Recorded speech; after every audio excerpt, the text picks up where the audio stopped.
স্বাধীনতার 53 বছর পর ট্রেনে যাতায়াতের সুযোগ পেল নড়াইলের মানুষ। ট্রেন চলাচলের মধ্য দিয়ে নড়াইল ও লোহাগড়াবাসীর দীর্ঘদিনের কাঙ্ক্ষিত স্বপ্ন পূরণ হলো। মঙ্গলবার নড়াইল স্টেশন জুড়ে ছিল উৎসুক মানুষের ভিড়। নড়াইল হতে প্রথমে ট্রেনে ওঠার সুযোগ পেয়ে ভীষণ খুশি যাত্রীরা।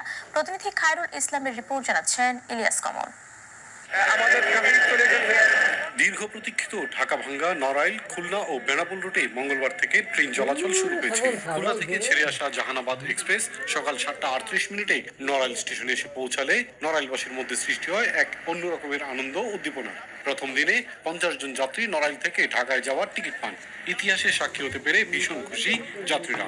নিজেকে ধন্য মনে করছি এবং ইতিহাসের সাক্ষী হতে পেরে আমি নিজে গর্বিত। আজকে থেকে নড়াইল শহরের উপর দিয়ে প্রথম ট্রেন চলাচল শুরু করবে। এটা নড়াইলবাসীর জন্য এবং নড়াইলের একজন মানুষ হিসাবে এটা আমাদের জন্য, সকলের জন্য খুব খুশির সংবাদ। ট্রেন চলাচল চালু হয়েছে আজকে থেকে, আমরা সবাই খুশি। এমন মুহূর্ত উপভোগ করতে স্টেশনে এসেছিলেন জেলার বিভিন্ন শ্রেণী পেশার হাজারো উৎসুক মানুষ। টিকিট না পেয়ে মনক্ষুণ্ণ হয়েছেন অনেকেই। তবুও দেশের 49তম রেল সংযোগের জেলা হিসেবে যুক্ত হতে পেরে ভীষণ আনন্দিত।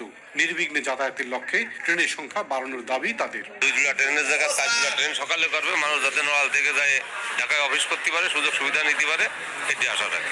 নড়াইল স্টেশনের প্রথম স্টেশন মাস্টার হিসেবে দায়িত্ব পালন করতে পেরে খুশি এই কর্মকর্তা। ট্রেনের সুনাম অব্যাহত রাখতে নিরলসভাবে সেবা দিতে চান তিনি। কারণ নড়াইল বুকে প্রথম রেল চললো, আর আমার তো খুব হ্যাপি জনগণকে সেবা দিতে পেরে। মানুষের মুখে যে হাসি দেখে আমি তো অনেক হ্যাপি।